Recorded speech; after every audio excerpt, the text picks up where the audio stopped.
इस ऑडियो में मैं पूरी कोशिश करूँगा एक लंबी ऑडियो बनाने की, कम से कम 1 घंटे से ज़्यादा की ऑडियो बनाऊँगा। मैं जितना भी हिस्ट्री कवर कर सकूँ, वो आपके लिए भी सही है, क्योंकि एक ऑडियो को बार-बार सुनो, 2 बार सुनो, 3 बार सुनो, 4 बार सुनो, 5 बार सुनो, जब तक वो याद ना हो जाए। 2 बार 2 दिन बाद रुक जाओ, फिर तीसरे दिन सुन लो। तो रिपीटेशन ऑफ लिसनिंग हमेशा आपको बोलते हैं ना कि आप भूली हुई चीज़ों को याद दिलाएगी। तो यही सफलता का मंत्र है। Revision is the key of success. बोलते हैं ना, पढ़ाई तो दुनिया कर रही है, जो ज़्यादा रिवीजन करता है वही अच्छा स्कोर करता है। तो हम बात करते हैं भक्ति आंदोलन की। भक्ति आंदोलन क्यों शुरू हुए, कब शुरू हुए, क्या ज़रूरत थी ये सब करने की? तो कहीं न कहीं ये इन चीज़ों के बोलते हैं ना, किसी चीज़ के पीछे किस चीज़ का कारण रहता है, वो आपको यहाँ पता चल जाएगा। जब मुसलमानों ने भारत पर आक्रमण किया था, आप कह सकते हो 712 ईस्वी में आक्रमण किया था पहला, ऐसा माना जाता है, लेकिन 708 भी कहीं लिखा हुआ है। किसने किया था? मोहम्मद बिन कासिम ने। तो उसने अत्याचार किया, राजा दाहिर की बच्चियों को बताते लड़कियों को ले गया था वो, रमिला को। तो उसके बाद से कहीं न कहीं ये एक एक रिलीजियस कॉन्फ्लिक्ट शुरू होता है, धार्मिक झगड़ा शुरू होता है। उसके बाद से फिर धीरे-धीरे करके एक रिफ़ॉर्म की ज़रूरत पड़ती है, आंदोलन की ज़रूरत पड़ती है। लोगों को एक करने के लिए आंदोलन की ज़रूरत पड़ती है, अपनी भूली हुई चीज़ों को याद दिलाने के लिए आंदोलन की ज़रूरत पड़ती है। तो वहीं से कहीं न कहीं इन चीज़ों को देखकर ऐसी स्थिति पैदा होती है कि भक्ति आंदोलन की ज़रूरत पड़ जाती है। भक्ति आंदोलन ने एक तो धार्मिक सुधार किए, सामाजिक एकता की भावना को उन्होंने जगाया है, और आप कह सकते हो कंट्रोल किया है, नियंत्रण किया है। वो चीज़ें बहुत ज़रूरी थी। भक्ति आंदोलन के ये बहुत सारे लोगों की मानसिकता में परिवर्तन किया है। लोगों को बोलते हैं ना कि एक शांति की ओर लाने के लिए एक आंदोलन की तरह काम किया है इसने। और एक भगवान के बारे में कह सकते हैं, ईश्वर के बारे में लोगों को, ईश्वर से और ईश्वर के बारे में लोगों को समझाया और ईश्वर से जोड़ने का प्रयास किया है। कहीं न कहीं लोग क्या भूल जाते हैं अपने आप को, अपने ईश्वर को भूल जाते हैं जब उनको सब कुछ मिल जाता है। तो ऐसा नहीं है, समझ रहे हो? ऐसा नहीं है कि आपके पास सब कुछ मिल गया तो ईश्वर नहीं है। ईश्वर हमेशा है। ईश्वर में विश्वास करो, आपके सारे दुःख दूर हो जाएँगे। ईश्वर में विश्वास तो करके देखो एक बार। अब बात करते हैं भक्ति आंदोलन की। दिल्ली के सुल्तानों ने हिंदू धर्म के प्रति अत्याचार आरंभ कर दिए थे। सीधी-सी बात है, ये तो सल्तनत काल कब से शुरू होता है? जब मोहम्मद गौरी जाता है और कुतुबुद्दीन ऐबक को, अपना जो दास था उसको, दिल्ली का गुलाम था वो, वहाँ का उसका गौरी का, उसको दिल्ली का सुल्तान बना दे। तो वहाँ से सल्तनत काल शुरू होता है। कब तक चलता है सल्तनत काल? 1526 तक, जब तक बाबर नहीं आता। फिर मुगल काल शुरू होता है। तो सल्तनत काल का टाइम कब से है? कुतुबुद्दीन ऐबक से 1526 बाबर के समय तक। तो उस समय क्या अत्याचार पहले ही शुरू हो गए थे, मुगलों के टाइम पे अत्याचार हुए हैं, सब जानते हैं इस चीज़ों को। हमें पढ़ना है। तो क्या किया उन्होंने? मंदिरों को तोड़ा, मूर्तियों को तोड़ा। मंदिरों की जगह पर उन्होंने मस्जिद बनाना शुरू कर दिया। मस्जिद अलग भी बन सकती थी, लेकिन मंदिरों को तोड़ा, मूर्तियों को विखंडित किया और मंदिर बोलते हैं ना, मस्जिद बनाना शुरू कर दिए। ऐसे सबूत आज भी मिल जाते हैं। ऐसा, ये तो देश एक सनातन की जड़ है, जहाँ पे सनातन समाया हुआ है, क्योंकि सनातन एक शांति प्रिय धर्म है। और ये सारी ब्रांचेज जो भी हैं, ये सब सनातन से निकली हुई हैं। लोगों की मानसिकता परिवर्तन कर करके कहीं न कहीं धार्मिक कट्टरता को जन्म दिया। लेकिन धार्मिक कट्टरता कहीं न कहीं किसी देश की एकीकरण के लिए सबसे बड़ा खतरा होती है।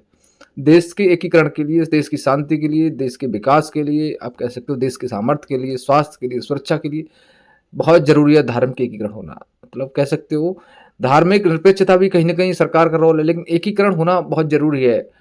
एक प्रेम भाव से एकीकरण होना, धार्मिक कट्टरता का होना तो बहुत खतरनाक हो सकता है किसी भी कंट्री के लिए।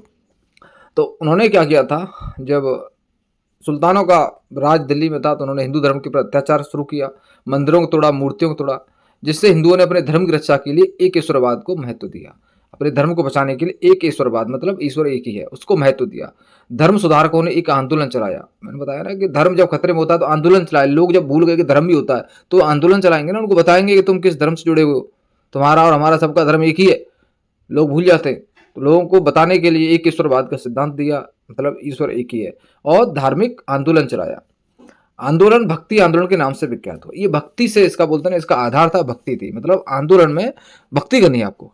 भगवान प्राप्ति का तरीका था भक्ति। भक्ति करने से क्या होता है, आपका जो मानसिक स्थिति ना आपकी, वो उसका केंद्रीकरण होता है, वो एक जगह स्थिर हो जाती है। और कोई चीज़ जहाँ एक जगह स्थिर हो जाए तो उसके अंदर शांति पैदा होती है। मूर्ति को देख के आपका मन भटकना शुरू हो जाता है, मतलब भटकना बंद कर, शुरू नहीं, मूर्ति जब आपके सामने है तो आपका जो मन भटकता है ना, वो बंद हो जाता है। तो आपका ध्यान और दिमाग और दिल सब वहीं पहुंच जाता है सामने। तो इसलिए मूर्ति पूजा की शुरुआत की गई। मूर्ति पूजा एक बोलते हैं ना, भगवान से मिलने के माध्यम है, एक मीडियम है। ये आपको केंद्रित कर देती है उस ईश्वर से कनेक्ट करने के लिए। मूर्ति पूजा बुरी कब मानेगी? मूर्ति पूजा मानेगी, कहीं कोई भी जाता है मूर्ति पधार देता है कहीं भी, और उसकी सेवा नहीं करते हैं, गंदी पड़ी रहती है। मैं देखता हूँ बहुत सारी ऐसी पड़ी रहती हैं मूर्तियाँ। वो सब चीज़ें क्या है, कहीं ना कहीं धर्म को बदनाम करने की बात होती है। वो चीज़ें नहीं होनी चाहिए। अगर आप मूर्ति कहीं पधार रहे हो तो उस मूर्ति की सेवा करो, एक बार करके तो देखो कितनी शांति मिलती है। उसके बाद क्या होता है, इन्होंने आंदोलन चलाया। अब बात करते हैं कि ये भक्ति आंदोलन शुरू क्यों हुआ। अत्याचार के बाद शुरू हुआ। मध्यकाल में सुल्तानों के अत्याचार और दमन की नीति से भारतीय समाज आतंकित और निराश हो चुका था। सीधी सी बात है, जो मैंने बताया कि भारत की समाज आतंकित थी, डरी हुई थी, निराश हो गई थी। ऐसी स्थिति में कुछ विचारकों एवं संतों ने हिंदू धर्म की कुरीतियों को दूर करने के लिए, हिंदू धर्म बट रहा था ना, हिंदू धर्म बट रहा था क्योंकि हिंदू धर्म में कुछ कुरीतियां थी। मतलब कह सकते हो कि ऐसी स्थिति थी कि कुछ लोगों ने बोला कि हम ही पूजा कर सकते हैं, हम ही भक्ति कर सकते हैं, हम ही ज्ञान सुन सकते हैं, हम ही उपदेश सुन सकते हैं, हम ही दे सकते हैं। कुछ चीजें ऐसी कुरीतियां थी, उनको कम किया गया। तो बोलते हैं भक्ति आंदोलन के द्वारा धार्मिक सुधार किए गए, लोगों को जोड़ने का प्रयास किया गया, एक दूसरे से जोड़ने का प्रयास किया गया। ठीक है। भक्ति आंदोलन के प्रवर्तक संप्रदाय काल के बारे में बात करते हैं। शंकराचार्य स्मृति संप्रदाय से संबंध रखते हैं। स्मृति संप्रदाय कौन है, याद रखना आपको, शंकराचार्य का है। अद्वैतवाद, अद्वैतवाद के बारे में बात करते हैं। अद्वैतवाद में आत्मा परमात्मा को जोड़ा नहीं गया, इन दोनों को अलग अलग दिखाया गया, उसे बोलते हैं अद्वैतवाद। आत्मा परमात्मा का रिश्ता नहीं, अलग अलग है। ठीक है। तो ये कब आए शंकराचार्य, 788 से 820 तक इन्होंने धार्मिक परिवर्तन की कोशिश की, धार्मिक सुधार की कोशिश की। अब रामानुजाचार्य की बात करते हैं, श्री संप्रदाय से थे रामानुजाचार्य, और विशिष्ट द्वैतवाद की बात करते हैं। इन्होंने विशेष बात की, द्वैतवाद मतलब इन्होंने आत्मा परमात्मा को एक ही माना गया है। द्वैतवाद का मतलब यही है आत्मा परमात्मा एक ही है। ठीक है। तो 1017 से 1033 इनका समय कब है रामानुजाचार्य का, 1017 से 1133 तक। अब निम्बकाचार्य की बाबात करते हैं। निम्बकाचार्य, आपको ये संप्रदाय याद रखें, सनक संप्रदाय संबंध रखते हैं निम्बकाचार्य, द्वैतवाद 1165। एक तो क्वेश्चन पूछा जाता है संप्रदाय संबंध, एक पूछा जाता है इन्होंने कौन सा सिद्धांत दिया। शंकराचार्य ने अद्वैतवाद दिया, रामानुजाचार्य ने विशिष्ट द्वैतवाद दिया, निम्बकाचार्य ने द्वैतवाद दिया। ठीक है। अब माधवाचार्य की बात करते हैं। माधवाचार्य ब्रह्म संप्रदाय संबंध रखते हैं, और द्वैतवाद, इन्होंने द्वैतवाद को बढ़ावा दिया, इन्होंने द्वैतवाद की बात की। अब कबीरदास तो कबीरपंथ थे, ये विशुद्ध द्वैतवाद की बात करते हैं। कबीरदास विशुद्ध द्वैत की बात, मतलब ये भी आत्मा परमात्मा को अलग बताते हैं, लेकिन उसमें कुछ शुद्धिकरण करने की कोशिश करते हैं। ये कबीरदास ने क्या है, कबीरपंथ और विशुद्ध द्वैतवाद, ये 1140 से 1510 का समय बताते हैं। नानक सिख संप्रदाय की स्थापना नानक ने की 1469 से 1568। ये जन्म का समय है, इतने दिन जिया आदमी, मुझे ऐसा लग रहा है। हाँ, 1469 से 1538 तक। ठीक है। बल्लवाचार्य की बात करते हैं। बल्लवाचार्य ने रुद्र संप्रदाय की स्थापना की थी। ये याद रखने, किस आदमी, कौन सा महापुरुष, कौन सा भक्ति आंदोलन का प्रवर्तक, किस संप्रदाय से जुड़ा हुआ, ये पता होना चाहिए आपको।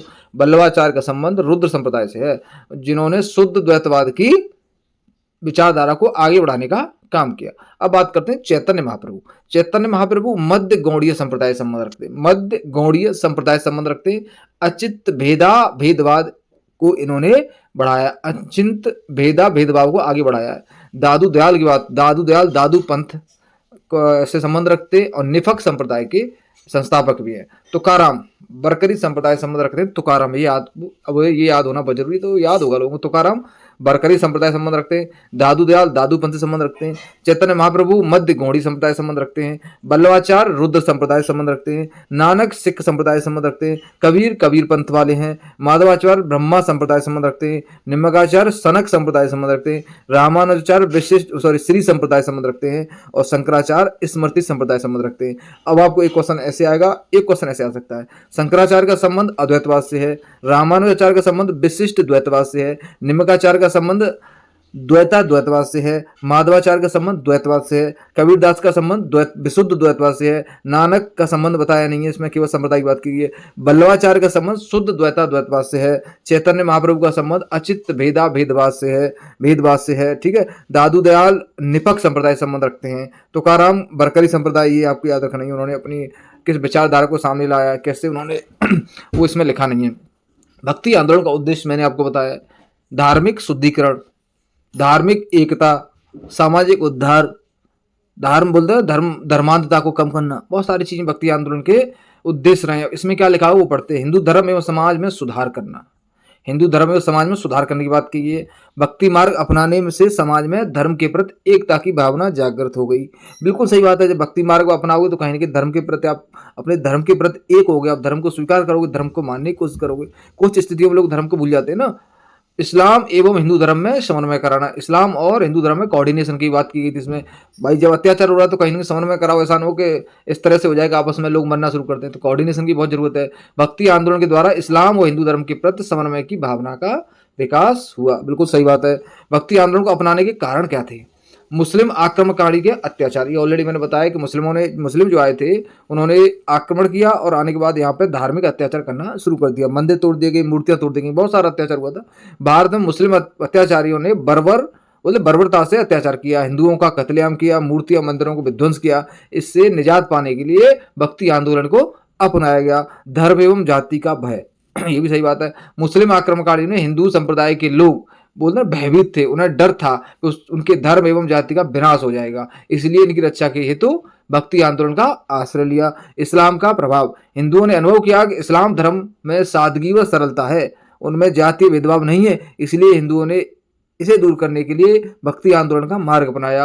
राजनीतिक संगठन, मुस्लिम सुल्तानों ने भारतीयों पर भयंकर अत्याचार किया, भारतीय राजाओं को परास्त कर अपनी सत्ता की स्थापना की। इस संघर्ष से मुक्ति पाने के लिए भारतीय राजाओं ने अपने राज्य की पुनर्स्थापना की, जिससे हिंदू धर्म संगठित हो गया और भक्ति मार्ग को बल मिला। रूढ़वादिता, रूढ़वादिता मतलब पुरानी बातों को चलते रहना, स्वीकार करना, उन्हीं के आधार पर चलना। मध्यकाल के आते आते हिंदू धर्म में रूढ़वादी हो गया था। यज्ञ अनुष्ठानों की संकीर्णता से लोग ऊब गए थे, मतलब ये यज्ञ अनुष्ठान करने से लोग ऊब गए थे। वो सरल धर्म चाहते थे, पुरानी बातों को छोड़ना चाहते थे, एक सिंपल मतलब रिलीजन चाहते थे जो किसी तरह की बाधा नहीं रही। जब कोई बाधा आप पर छोड़ देता है तो आप उससे परेशान हो जाते हो, चाहे वो धर्म हो, चाहे व्यक्ति हो, चाहे राजा हो, कोई भी हो। तो व्यक्ति चाह रहे कि हम ऐसा धर्म अपनाएं जो सरल हो, सिंपल हो, जिसे अपनाने में हमें कोई दिक्कत नहीं हो। इसलिए भक्ति आंदोलन चालू किया और भक्ति आंदोलन ने ये सारी कुरीतियां दूर की, जो समस्याएं थी उनको दूर किया, उसके बाद इसको रूढ़वादिता से दूर कर दिया।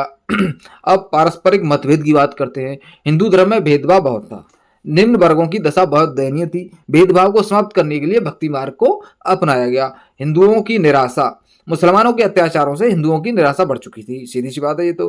वे बहुत हताश हो गए थे, दुखी हो गए थे, ईश्वर के अतिरिक्त उन्हें कोई नहीं दिख रहा था, इसलिए भक्ति मार्ग को अपनाया गया।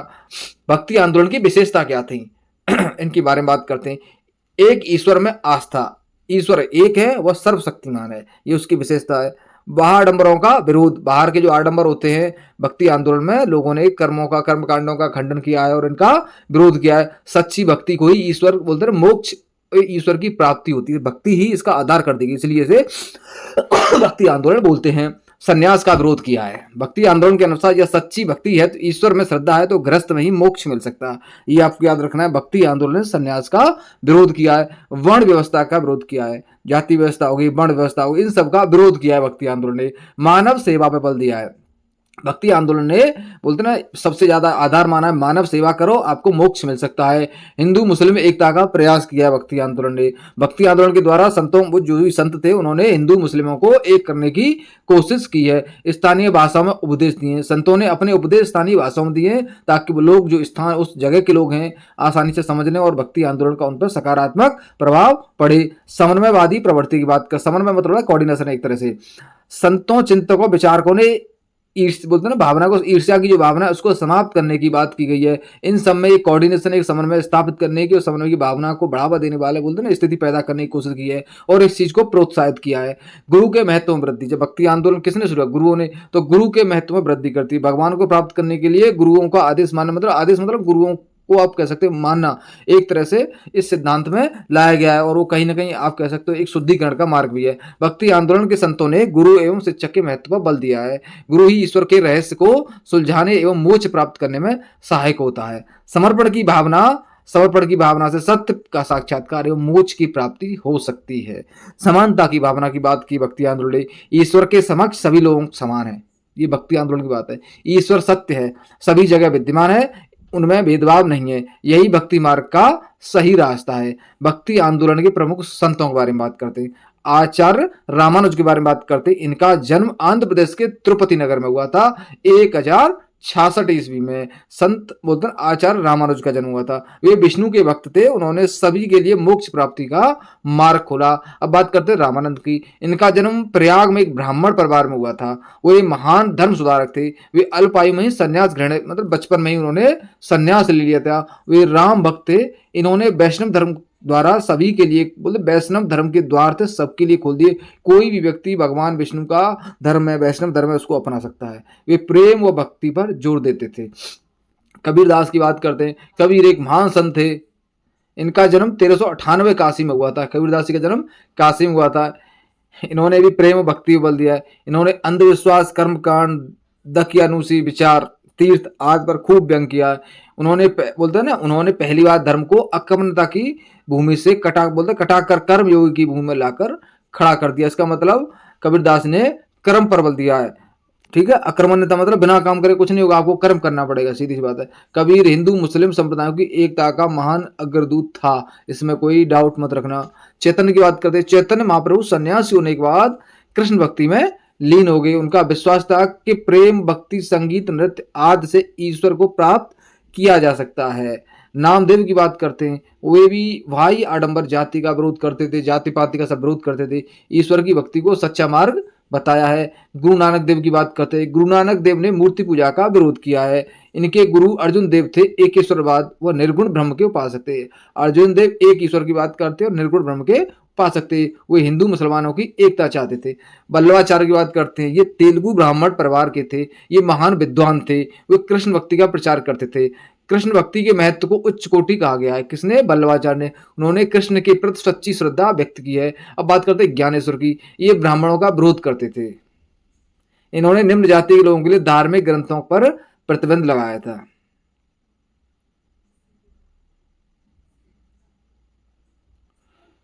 ब्राह्मणों का विरोध करते थे। इन्होंने निम्न जाति के लोगों के लिए धार्मिक ग्रंथों पर प्रतिबंध लगाया था, हटाया था।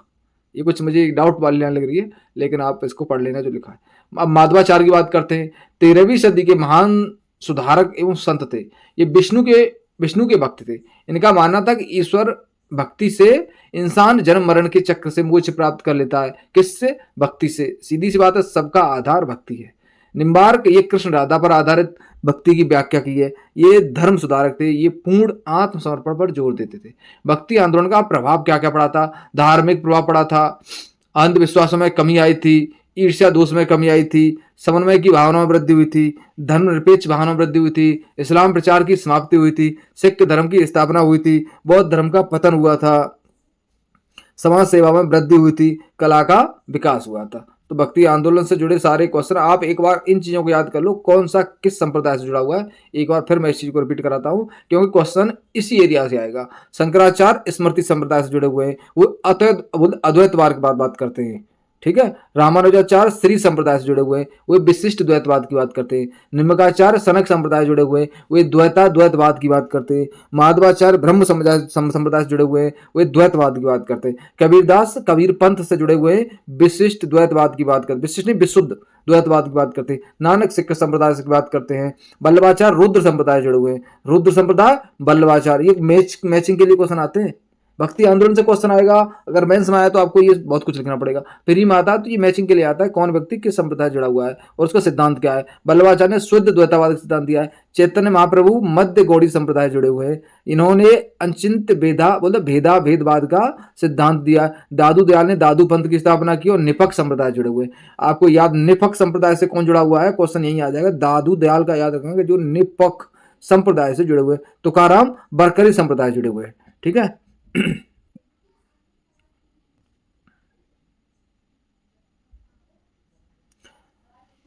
अब मुगल साम्राज्य की बात करते हैं। छोटे से क्वेश्चन है, सभी के बारे में लिखा है नहीं लिखा है, लेकिन मैं आपको मुख्य चीजें उनके बारे में बता देता हूं। इसमें बहुत कम लिखा है। बाबर 1526 से 1530 में उसने किया है शासनकाल की बात करते हैं 4 साल। हुमायूं ने 1530 से 1540 और 1555 से 1556 लगभग 11 साल शासन किया है। अकबर ने 1556 से 1605 तक 49 साल शासन किया है। फिर जहांगीर आता है 1605 से 1627 तक 22 साल शासन किया है। फिर शाहजहां आता है 1627 से 1658 31 साल शासन किया। औरंगजेब आता है 1658 से 1707 49 शासन किया। अकबर का और औरंगजेब का शासन लगभग बराबर होगा, कुछ दिन कम ज्यादा होंगे। बहादुर शाह प्रथम ये औरंगजेब का बेटा है, इसने 1707 से 1712 तक शासन किया था, 5 साल। फिर जहांदार शाह इसका दूसरा संतान आ जाती है, उसने 1712 से 1713 तक किया था। फिर फर्रुखसियर आता है, इसने 1713 से बोलते 1713 से 1719 तक 6 साल तक शासन किया। फिर रफी उद राजात, ये याद रखना है, फरवरी 1719 से जून 1719 तक 4 महीने तक इसने शासन किया, ये याद रखना। रफीउद्दौला आया फिर जून 1719 से 1719 तक 4 महीने इसने शासन किया है। नेक्स्ट ईयर आया 1719 में कुछ दिन। मोहम्मद इब्राहिम आया है, इसने कुछ दिन किया है। मोहम्मद रोशन अख्तर आया, इसने 29 साल तक किया। मोहम्मद रोशन अख्तर, ये मोहम्मद शाह नाम है इसका, मोहम्मद शाह ना, मोहम्मद शाह रोशन अख्तर इसका नाम है। ये रंगीला बादशाह इसी को बोलते हैं। 1719 से 1748 इसी के टाइम पे नादिर शाह ने 1747 में आक्रमण किया था दिल्ली पे, इसको हरा दिया था करनाल के युद्ध में। मैंने एक बार एक्सप्लेन कर रखी है बाहरी आक्रमण में, किसके मतलब भारत पर बाहरी जो आक्रमण हुए हैं उनमें ये चीजें मैंने एक्सप्लेन कर रखी हैं। 1748 तक इसने शासन किया है। अहमद शाह आता है मोहम्मद शाह के बाद 1748 से 1754 तक 6 साल किया। आलमगीर द्वितीय आता है 1754 से 1759 5 साल। शाह आलम आता है, इसने 1759 से 1806 तक शासन किया है और 47 साल तक शासन किया है।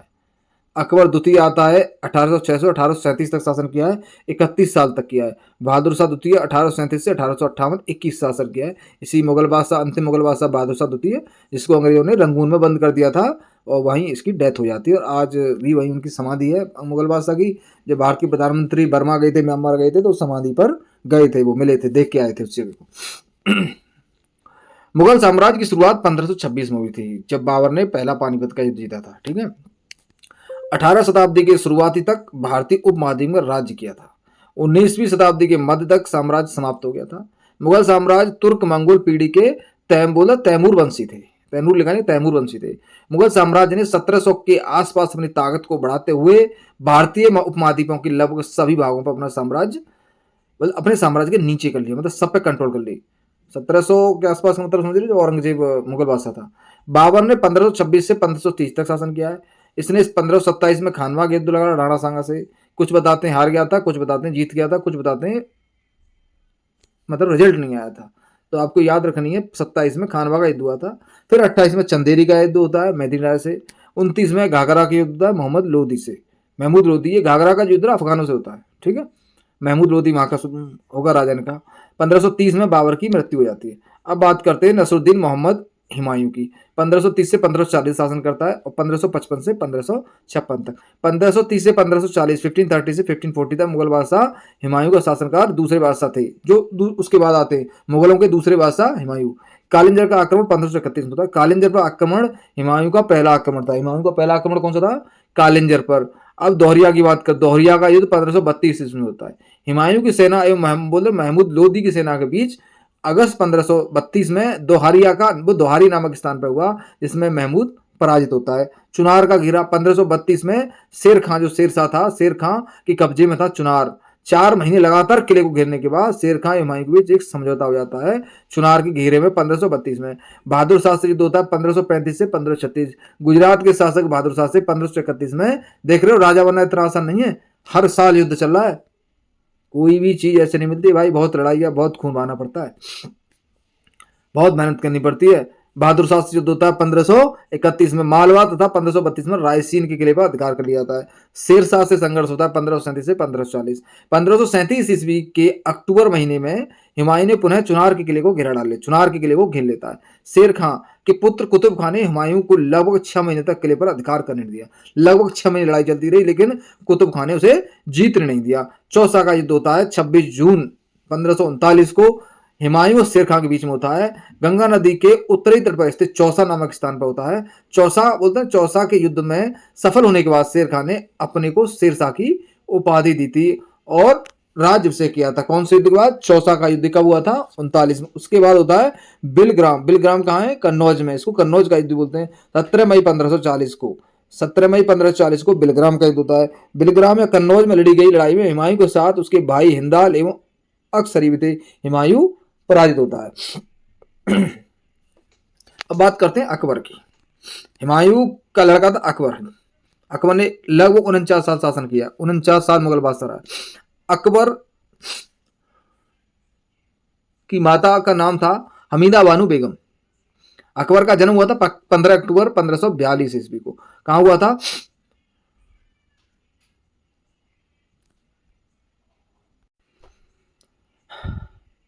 अमरकोट के राजा बीरसाल के महल में।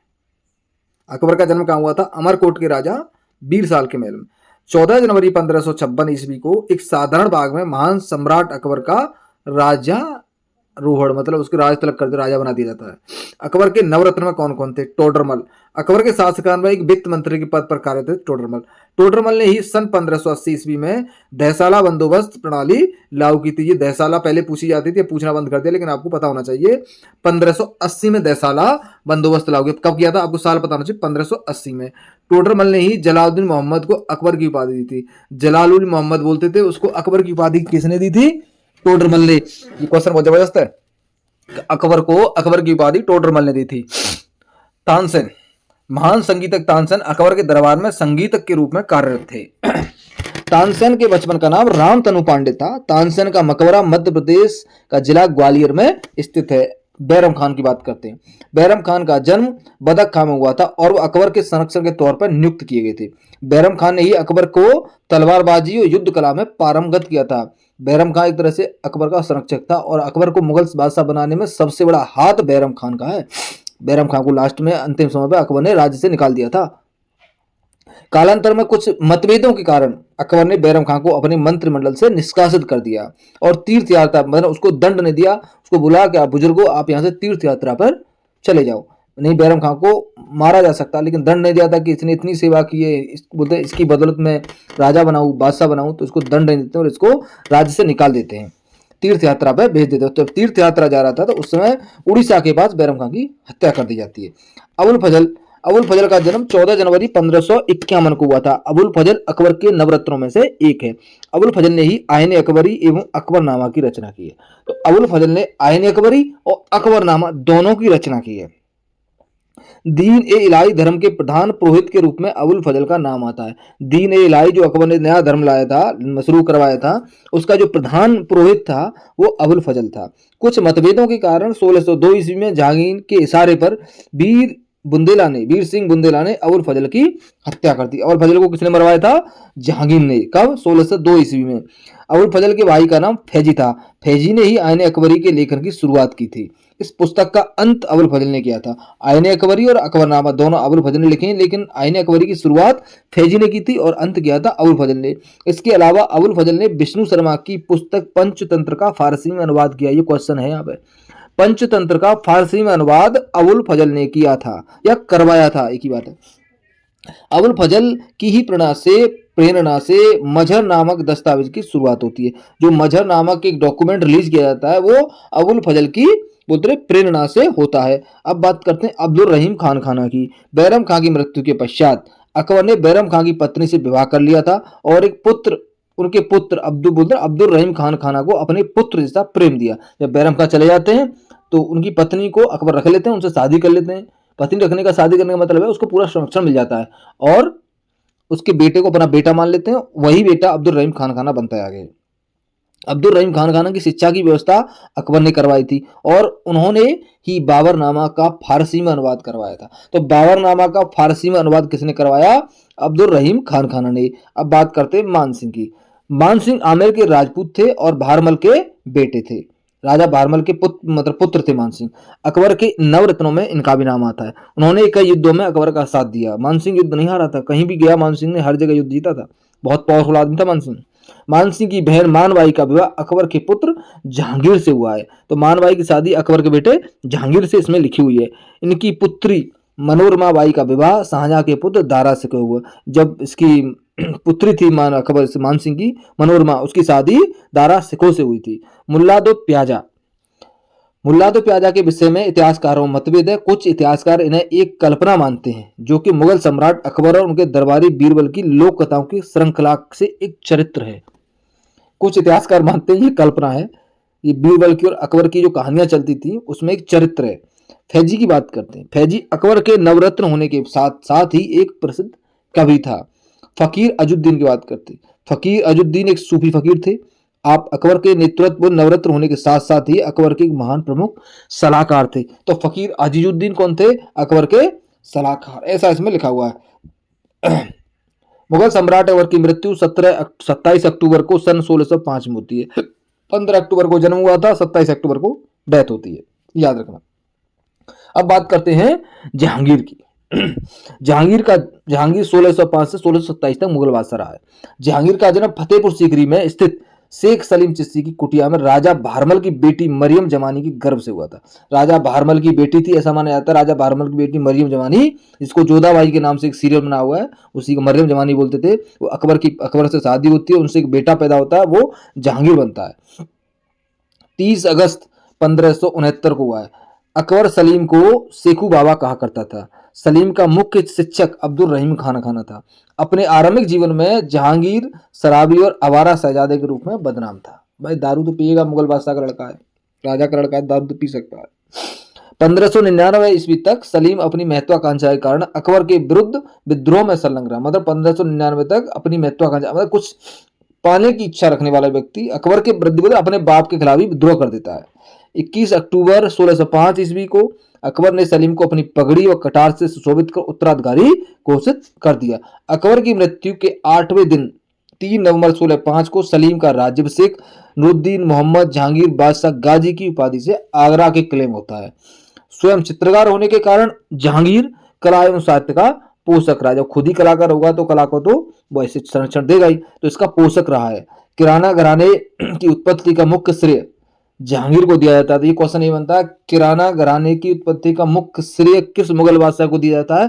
तो जहांगीर को दिया जाता है। उसका तुझके जहांगीरी का संस्मरण उसकी साहित्यिक योग्यता का प्रमाण है। उसने कष्ट कर चुंगियों एवं करों को समाप्त किया था। जहांगीर ने क्या किया था? चुंगी और कर हटा दिए थे जहां पे बहुत ज्यादा दिक्कत होती थी। हिजड़ों के व्यापार का निषेध करने का प्रयास किया। हिजड़ों की सेलिंग होती थी, क्योंकि हिजड़े क्या करते थे? हिजड़ों को सेना में रखा जाता था और रानियों की सुरक्षा में हिजड़ों को रखा जाता था, तो उनके व्यापार को इसने रोकने की कोशिश की।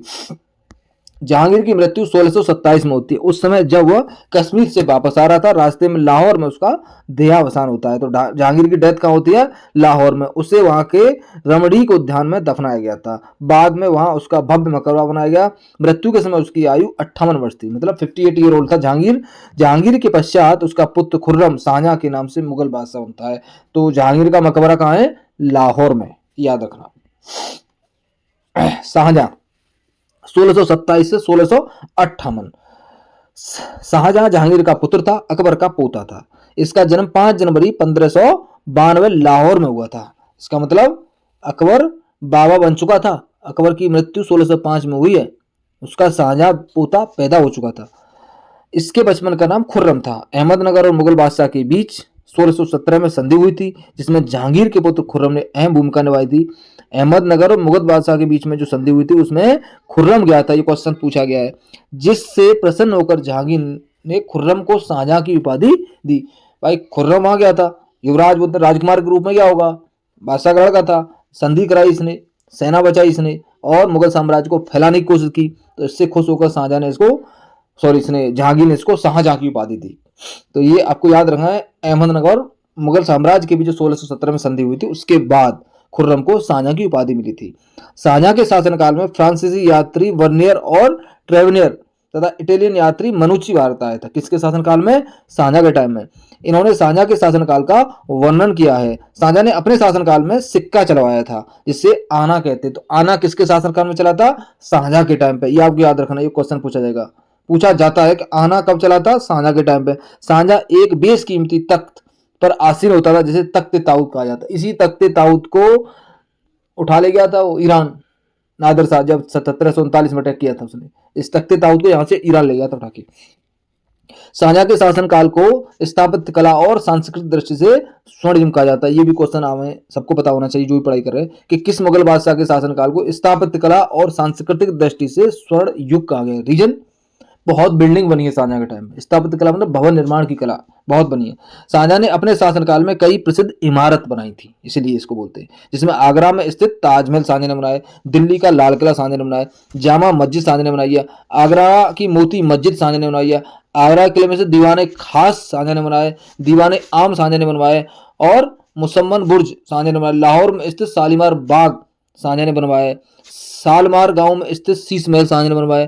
काबुल, कंधार, कश्मीर और अजमेर आदि में कई महल, बगीचे, कई इमारतों का निर्माण इस तरह से शाहजहां ने करवाई है। आपको पता होना चाहिए इनमें कौन सी बिल्डिंग शाहजहां ने बनवाई है। यूपीएससी पूछ लेती है, पीसीएस तो पूछ ले, यूपीएससी ने पूछा है क्वेश्चन। शाहजहां ने लाहौर तक रावी नहर का निर्माण भी कराया है। रावी जो नहर है लाहौर तक शाहजहां ने उसका निर्माण कराया। एक बार फिर दोबारा ध्यान करते हैं। शाहजहां के टाइम में दिल्ली का लाल किला बना है, जामा मस्जिद बनी है, ताजमहल बना है, आगरा की मोती मस्जिद बनी है, आगरा के किले में जो दीवाने खास और दीवाने आम और मुसम्मन बुर्ज ये तीनों शाहजहां ने बनवाए। लाहौर में स्थित शालीमार बाग शाहजहां ने बनवाया है। सालामार गांव में स्थित शीश महल भी बनाया है। और काबुल, कंधार, कश्मीर में बहुत सारी इमारतें बनाई हैं जो इसमें लिखी नहीं है। लाहौर तक रावी नहर का निर्माण भी शाहजहां ने करवाया था। शाहजहां के दरबार में पंडित जगन्नाथ राजकवि हुआ करते थे। किसके दरबार में? शाहजहां के दरबार में, जिन्हें जगन्नाथ पंडित राज के नाम से भी जाना जाता था, जो गंगा लहरी और रस गंगाधर के रचनाकार हैं। गंगा लहरी और रस गंगाधर के रचनाकार कौन है? पंडित जगन्नाथ, जो कब रहते थे? शाहजहां के टाइम पर रहते थे। यह उच्च कोटि के कवि थे और समालोचक व साहित्यकार भी थे। इसके दरबार में संगीतकार सुखसेन आदि दरबारी भी थे। शाहजहां के बोलते ना सबसे बड़े पुत्र दारा सिकोह ने भगवत गीता वो योग वशिष्ठ का फारसी में अनुवाद करवाया है। तो ये क्वेश्चन पूछा गया है कि भगवत गीता का फारसी में अनुवाद किसने करवाया है? दारा सिकोह ने करवाया। दारा सिकोह कौन था? शाहजहां का लड़का था, मतलब औरंगजेब का भाई था दारा सिकोह। साथ ही वेदों का संकलन भी करवाया था। इसलिए शाहजहां ने दारा सिकोह को शाहबुलंद इकबाल की उपाधि दी थी। शाहबुलंद इकबाल की उपाधि इनमें से किसको दी गई थी? दारा सिकोह को। किसने दी थी? शाहजहां ने दी थी। किस लिए दी थी? इसने ये अपने वेदों का संकलन करवाया था, भगवत गीता को और योग वशिष्ठ को फारसी में अनुवाद कराया था। इस चीज को मद्देनजर रखते हुए, ध्यान में रखते हुए शाहजहां ने दारा सिकोह को शाहबुलंद इकबाल की उपाधि दी थी। शाहजहां के शासनकाल में ही फ्रांसीसी यात्री वर्नियर और ट्रेवेनियर और इटली का यात्री मनुची आया था। ये ऑलरेडी पहले लिखा हुआ है। इन्होंने शाहजहां के शासनकाल का वर्णन किया है। ये तख्ते ताऊत भी शाहजहां ने बनवाया था। ठीक है, दोबारा लिख दिया है। अब बात करते हैं औरंगजेब की। 1658 से 1707 ईस्वी तक औरंगजेब ने शासन किया था। बोलते ना मुहिद्दीन मोहम्मद औरंगजेब का जन्म 24 अक्टूबर 1618 को हुआ था। 15 अक्टूबर को जन्म किसका हुआ था? अकबर का। 24 अक्टूबर को किसका हुआ है? 1618 में औरंगजेब का। उज्जैन के पास दोहद नामक स्थान पर हुआ था। उज्जैन के पास एक दोहद स्थान है जहां पर औरंगजेब का जन्म हुआ था। शाहजहां को बंदी बनाने के बाद 21 जुलाई 1658 ईस्वी को औरंगजेब आगरा के सिंहासन पर बैठ जाता है। गलत लिखा हुआ है, लेकिन उसका वास्तविक राज्याभिषेक दिल्ली में 5 जून 1659 को होता है। तो औरंगजेब बैठता आगरा के, जब बंदी कर लिया पापा उसने, जेल में डाल दिया है, उसके बाद आगरा के किले बैठ जाता है। लेकिन जो वास्तविक मतलब मुगलों का वो बादशाह कहलाता है वो 5 जून 1659 से होता है। ठीक है, 5 जून 1659 1659 से होता है। इसने उपाधि बहुत बड़ी धारण की थी। अबुल मुजफ्फर मुहिद्दीन मोहम्मद औरंगजेब बहादुर आलमगीर बादशाह गाजी की उपाधि धारण की थी। औरंगजेब ने दिल्ली के लाल किले में मोती मस्जिद का निर्माण कराया। दिल्ली के लाल किले में मोती मस्जिद का निर्माण किसने कराया? औरंगजेब में। आगरा में मोती मस्जिद का निर्माण किसने कराया है? शाहजहां ने। याद रखना आपको, ये क्वेश्चन पूछे जाते हैं। मोती मस्जिद दिल्ली भी बनवाई। अरे औरंगजेब ने ज्यादा कुछ नहीं बनवाया, मोती मस्जिद बनवाई है दिल्ली में जो लाल किले में पड़ती है। औरंगाबाद में अपनी पत्नी रबिया उद दौरानी का मकबरा भी औरंगजेब ने बनवाया है, जिसे दूसरा ताजमहल कहते हैं, बीवी के मकबरे के नाम से भी जानते हैं। 1707 में दक्षिण में इसकी मृत्यु हो जाती है। इसे दौलताबाद से कुछ दूर दफना दिया जाता है। तो औरंगजेब की कब्र कहाँ है? दौलताबाद के पास में है। अब बात करते हैं बहादुर शाह प्रथम की। 1707 से 1712 तक बहादुर शाह प्रथम मुगल बादशाह रहता है। इसका नाम सहाल में मुगल साम्राज्य पर 5 साल राज्य करता है। मुल्क से अंग्रेजों को भगाने का सपना लिए, इसका सपना था कि अंग्रेजों को भगा दूंगा मैं। 7 नवंबर 1862 को उसका निधन हो जाता है। गलत लिखा हुआ है यार, ये एक्चुअली में बहादुर शाह द्वितीय के बारे में लिख दिया है, अंतिम के बारे में लिखा है। 7 नवंबर 1862 को बहादुर शाह जो अंतिम बादशाह था उसकी डेथ होती है। ठीक है, जहांदार शाह की बात करते हैं। 1712 से 1713 में जहांदार शाह बहुत छोटी सी अवधि के लिए मुगल बादशाह बना था, बहुत कम समय के लिए। 1712 से 1713 तक 1 साल मुगल बादशाह रहा है।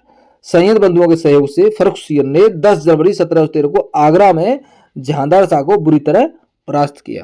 तो ये मेंस में क्वेश्चन पूछा गया है, अगर कोई व्यक्ति इतिहास को अपना मेंस का सब्जेक्ट लेता है ऑप्शनल, कि सैयद बंधुओं का मुगल बोलते हैं ना मुगलों के अंतिम समय पे योगदान, तो आपको सैयद बंधुओं के बारे में पता होना चाहिए।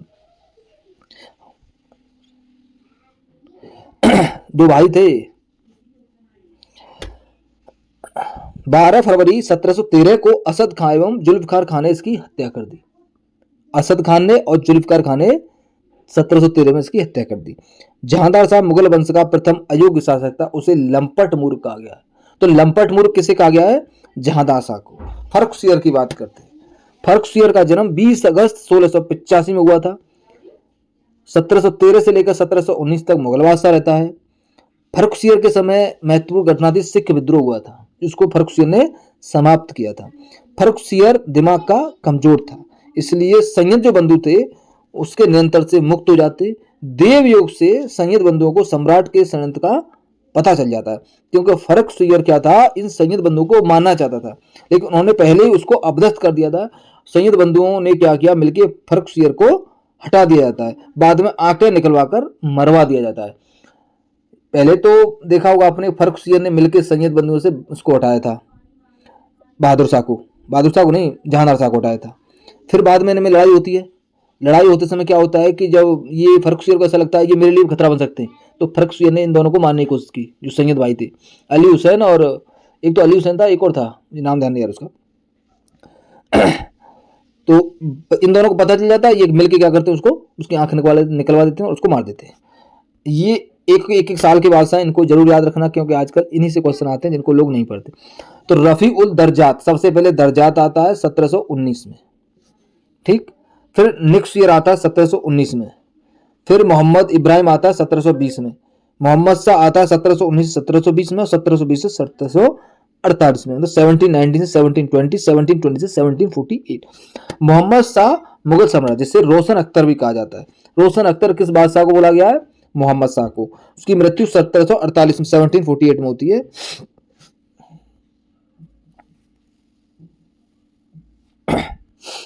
आलमगीर द्वितीय के बारे में बात करें, 1754 से 1759 तक आलमगीर द्वितीय ने शासन किया है, मतलब मुगल बादशाह रहा है। आलमगीर द्वितीय 1754 से लेकर 1759 तक मुगल बादशाह के शासन, बोलते जहांदार शाह का, ये जहांदार शाह का बेटा था आलमगीर द्वितीय, इसके पापा को याद रखना, ये जहांदार शाह का बेटा था। बहादुर शाह के बाद जहांदार शाह आया था, उसका बेटा था ये मुगल बादशाह था, जो जहांदार शाह, जिसको फर्रुखसियर ने ये संयत भाइयों के साथ मिलके मार दिया था, ठीक है। उसका आलमगीर। अब शाहजहां तृतीय की बात करते हैं, इसका मतलब शाहजहां 3 बने हैं, याद रखना। शाहजहां तीसरा है ये 1759 में, 1759 में। शाहजहां तृतीय औरंगजेब का कनिष्ठ पुत्र था, मतलब शाहजहां तृतीय भी औरंगजेब का ही सबसे छोटा लड़का होगा, छोटा लड़का ही है, जिसका कार्यकाल बहुत कम अवधि तक रहा है, बहुत कम समय तक शासन किया। अब बात करते हैं शाह आलम द्वितीय की। आपको ये सीरीज याद रखनी, कौन मुगल बादशाह कब आया है। शाह आलम 1759 से 1806 तक बनता है, बहुत दिन रहता है ये, 1806 से 1837 तक। वो दूसरा है, उसका नाम नहीं लिखा इसमें। बहादुर शाह आपको पता ही होगा, ये बहादुर शाह जफर 1857 की क्रांति में अंग्रेजों के द्वारा बंद किए दिए जाते हैं। इनकी पेंशन दे दी जाती है, पेंशन भाई रंगून भेज दिए जाते हैं, रंगून में इनकी डेथ हो जाती है, वहाँ इनकी कोई देख रेख नहीं होती और वहीं मर जाते हैं, वहीं समाधि है। तो किस मुगल बादशाह की समाधि रंगून में है, बर्मा में है? वो है बहादुर शाह द्वितीय की। और किस मुगल बादशाह की समाधि इस मकबरा इस समय भारत में नहीं है, तो किसका नहीं है? जहांगीर का है लाहौर में, ठीक है। इतनी बहुत है आज की वीडियो यार।